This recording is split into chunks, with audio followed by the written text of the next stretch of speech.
ನಮಸ್ಕಾರ ವೀಕ್ಷಕರೇ, times 24x7 ಬೆಳವಣಿಗೆ ನ್ಯೂಸ್ ಸ್ವತಃ ನಾನು ರಾಜ್.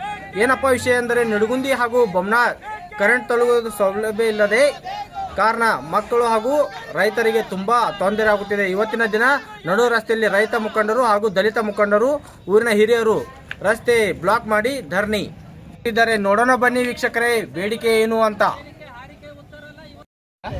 ನಮಸ್ಕಾರ ಸರ್, ಏನು ವಿಷಯ ಸರ್? ಇವಾಗ ಸ್ಟ್ರೈಕ್ ನಡು ರಸ್ತೆಯಲ್ಲಿ ನಿಂತು ಸ್ಟ್ರೈಕ್ ಮಾಡ್ತಾ ಇದ್ದಾರೆ. ಕಾರಣ ಸರ್? ಕಾರಣ ಅಂದ್ರೆ ಸರ್ಕಾರದವರು ಆದೇಶ ಮಾಡಿದ ಪ್ರಕಾರ ಸಂಜೆ 6ರಿಂದ ಬೆಳಗ್ಗೆ 6 ಗಂಟೆವರೆಗೆ ಇವರು ಸಿಂಗಲ್ ಪೇಸ್ ವಿದ್ಯುತ್ ಕೊಡಬೇಕಂತೇಳಿ ಮಾನ್ಯ ಮುಖ್ಯಮಂತ್ರಿಗಳ ಆದೇಶ ಮಾಡಿ 1 ತಿಂಗಳಾಯ್ತು.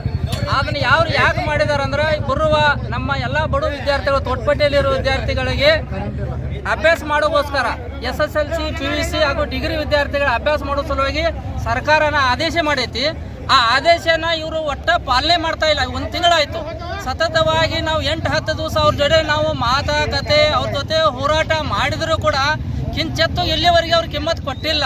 ಅದಕ್ಕೆ ನಾವು ಇವಾಗ ಸರ್ಕಾರ ಪರವಾಗಿನ ನಾವು ಈಗ ಅಧಿಕಾರಿಗಳಿಗೆ ಧಿಕ್ಕಾರಕ್ಕೆ ಹೋಗೋ ಸಲುವಾಗಿ ಆ ಅಧಿಕಾರಿಗಳಿಗೆ ಏನಾದರೂ ನಾವು ಏನು ತಪ್ಪು ಮಾಡಿರಲ್ಲ, ಅದಕ್ಕೆ ಶಿಕ್ಷೆ ಆಗುವವರೆಗೆ ನಾವು ಈ ರೋಸ್ತಾರೋಕ ನಾವು ಬಿಡಂಗಿಲ್ಲ. ನಿಡಗುಂದಿಯಾಗ ಏನು ಸಮಸ್ಯೆ ಆಗೈತೆ ಅಂದ್ರೆ, 8 ದಿವಸ ನಾವು ಬಡ್ಕೊಳತ್ತೇವೆ. ಸಿಂಗಲ್ ಫೀಟ್ ಲೈನ್ 1 ನಿಮಿಷ ಕೊಟ್ಟಿಲ್ಲ. 6 ಗಂಟೆಗೆ ಹಾಕ್ತಾನು, 5 ನಿಮಿಷನ ಹೋಯ್ತೋ ಇಲ್ಲೋ ಬಲ್ಲ ತೆಗೆದು ನಾವು ಏನಂದಿರಿ, ಲೈನ್ ಆ ಕಡೆ ಲೋಡಾಗಿ ಹೊರಗಿನ ಲೈನ್ ಸ್ವಲ್ಪ ತೆಗೀರಿ, ತೆಗೆದು ನಮಗೆ ಲೋಡ್ಲಿಲ್ಲ ಮಾಡಿ ನಮ್ಗೆ ಸಿಂಗಲ್ ಫೀಟ 10ರಿಂದ 6ರಿಂದ 10 ತನಕ ಕೊಡ್ರಿ, ಆಮೇಲೆ ನೀವು ಪಾಳೆ ಕೊಡ್ರಿ ಅಂದು ನಾವು ಎಲ್ಲ ಮಾಡಿ ಹೇಳಿದಿರಿ. ಅವ್ರಿಗೆ 1 ನಿಮಿಷ ಲೈನ್ ನಮಗೆ ಕೊಟ್ಟಿಲ್ಲ ಅಂದ್ರೆ ನಾವು ಊಟ ಮಾಡೋದು ಹೆಂಗೆ? ಹುಡುಗರು ಸಾಲಿ ಅಭ್ಯಾಸ ಮಾಡೋದು ಹೆಂಗೆ? ಹೋಮ್ವರ್ಕ್ ಹೆಂಗೆ ಮಾಡ್ಬೇಕ್ರಿ ಹುಡುಗರು? ಹೆಂಗೆ ಮಾಡೋದು ಹೇಳಿ ನೋಡ್ರಿ. ಅಡಿಗೆ ಬಿಡ್ರಿ, ಹೋಮ್ವರ್ಕ್ ಮಾಡ್ದಂಗೆ ಹುಡುಗರು ಎಕ್ಸಾಮ್ ಬಂದವ್ರಿಗೆ. ಈಗ ವರ್ಷ ತನಕ ನಾವು ಸಣ್ಣ ಮಕ್ಕಳಿಗೆ ಸಾಲಿ ಕಲಿಸೋದು ಆಯ್ತಾವ. ನಾಪಾಸ್ ಆದು ಅಂದ್ರೆ ಇವ್ರು ಹೆಣ್ಣಕ್ಕೆ ಅಳೋದಣ ಸರ್ ಇವತ್ತು ಮುಖಂಡರು. ಹಾಂ ಸರ್, ಇವತ್ತು ಸ್ಟ್ರೈಕ್ ಮಾಡುವ ಉದ್ದೇಶ ಸರ್ ಏನಾಗೈತೆ ಅಂದ್ರೆ ಸರ್, ಈಗ ಬಡಿಗೇರ್ ಸರ್ ಜೊತೆ ನಾವು ಸರ್ 4 ದಿನದಿಂದ ಬೊಮ್ಮನಾಳ್ ಸಭೆ ಬಡಿಗೇರ್ ಅವರು ಏನಿದ್ದಾರೆ ಸರ್? ಬಡಿಗೇರ್ ಅವರ ಸೆಕ್ಷನ್ ಆಫೀಸರ್ ಅದಾರ ಸರ್. ನಾವು 4 ದಿನದ ಹಿಂದೆ ಬಂದಿದ್ದೀವಿ ಎಲ್ಲ ಬೊಮ್ಮನಾಳದವರು. ಒಂದು ಪಾಟೀಲ್ ತೋಟ, ಒಂದು ಕಿತ್ತೂರಣ್ಣ ತೋಟ. ಕಿತ್ತೂರಣ್ಣ ತೋಟದಾಗ ಲೋಡ್ ಆಗಿ ಕಮ್ಮಿ ಐತಿ, ಅಲ್ಲಿ ಕರೆಂಟ್ ನಿಲ್ತಾವ. ಪಾಟೀಲ್ ತೋಟ ನಿಲ್ಲೋದಿಲ್ಲ. ಇದನ್ನ 2 ಸೆಟ್ ಮಾಡ್ರಿ, 2 ಲೋಡ್ ಆಗಲ್ದಾಗ ಮಾಡ್ರಿ, 2 ಕರೆಂಟ್ ನಿಂತು ಅಂದ್ರೆ 2 ನಿಲ್ಲೆ, ಅದಂದ್ರೆ 2 ಹೋಗ್ಲಿ ಅಂತ ಹೇಳಿದೆವು. ಏನಾಗೈತಿ, ಕಿತ್ತೂರಣ್ಣ ತೋಟ ಚಲೋ ಜನ ಅದಾರ, ಅಲ್ಲಿ ಕರೆಂಟ್ ನಿಲ್ಲೋ ವ್ಯವಸ್ಥೆ ಮಾಡಿದಾರೆ. ಇಲ್ಲಿ ಪಾಟೀಲ್ ತೋಟ ನಿಲ್ಲೋ ವ್ಯವಸ್ಥೆ ಬೊಮ್ಮನಾಳದಾಗ ಮಾಡಿಲ್ಲ. ಅವ್ರ ವಿರುದ್ಧ ನಾವು KA ಸ್ಟ್ರೈಕ್ ಮಾಡಿದ್ದೆವು. ಇಲ್ಲ ಹಾಕ್ತೇವೆ ಅನ್ನೋರು ಒಟ್ಟು ಹಾಕಾಗ್ತಾ ಇರಲಿಲ್ಲ. ಟೋಟಲ್ ಆಗಿ ಬಡ ಜನರಿಗೆ ಮಾನ್ಯತೆಯನ್ನು ಕೊಡ್ತಾ ಇಲ್ಲ. ಮತ್ತು ನಾವು ಏನು ಅಧಿಕಾರಿಗಳಿಗೆ ಹೇಳೋದು ಬಯಸೋದೇನಂದ್ರೆ, ಅವ್ರ ಅಧಿಕಾರಿಗಳು ನಮ್ಮ ರೈತರ ಮನೆಗೆ ಬರಲಿ, ಅವ್ರ ಹುಡುಗರನ್ನ ಕರ್ಕೊಂಡ್ ಬರಲಿ. 1 ದಿವಸ ಅವ್ರು ಊಟ ಭೀ ಹಾಕ್ತೀವಿ, ಊಟ ಮಾಡಿ ಅವ್ರು ಅಭ್ಯಾಸ ಮಾಡಿ ಹೋಗ್ಲಿ ರೈತರ ಮನೆಗೆ ಬಂದು. ಅವ್ರಿಗೆ ಆಮೇಲೆ ಅವಾಗ ಗೊತ್ತಾಗ್ತೈತೆ. ಅಂದರೆ ನಿಮಗಾದ ಕಷ್ಟ ಅವ್ರಿಗೆ ಗೊತ್ತಾಗ್ಲಿ ಅಂತ ಹೇಳಿ ನೀವು ಮನವರಿಕೆ ಮಾಡ್ತಾ ಇದ್ದೀವಿ. ತಮ್ಮ ಹೆಸರು? ಜ್ಯೋತಿಬಾ ಮಾನೆ.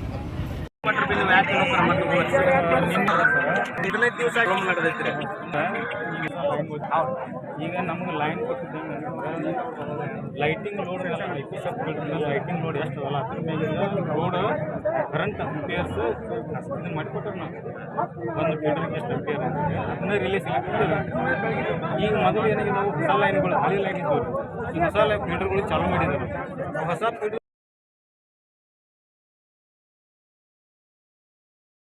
ರೈತ ಅಂದ್ರೆ ಮ್ಯಾಗಿ ನಾವು ಹೇಳ್ತಾರೆ, ರೈತ ಶಿಕ್ಷೆ ಮಾಡಕ್ಕೆ ರೆಡಿ ಇದ್ದಾರೆ.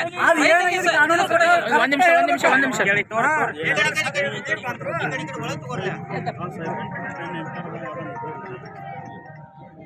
ನಾವು ಕೇಳ್ತಾ ನಾವು ಒಂದು ನಿಮಿಷನಾಗ ಎದ್ರ ಸಂಬಂಧ ಆಗತ್ತೆ? 10 ಆಂಪಿಯರ್ ಕೊಟ್ಟರು ಸರ್. 10 ಆಂಪಿಯರ್ ಕೊಟ್ರೆ ಮೇಲೆ ನೀವು ಹೈಯರ್ ಆಫೀಸರ್ ಜೋಡಿ ಮಾತಾಡ್ಕೇಸಿ ನೀವು ಇದನ್ನ ಪ್ರಾಬ್ಲಮ್ ಸಾಲ್ವ್ ಮಾಡೋ ಅಧಿಕಾರಿ ಇಲ್ರಿ ನಿಮಗೆ? ಏನಂತಾರ ಮೇಲೆ ಅಧಿಕಾರಿಗಳು?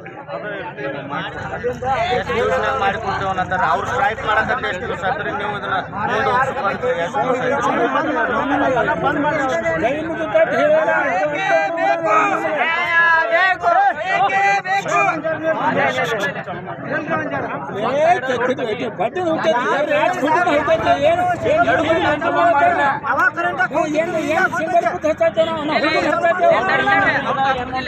ನೇರವಾಗಿ ಸಂವಾದ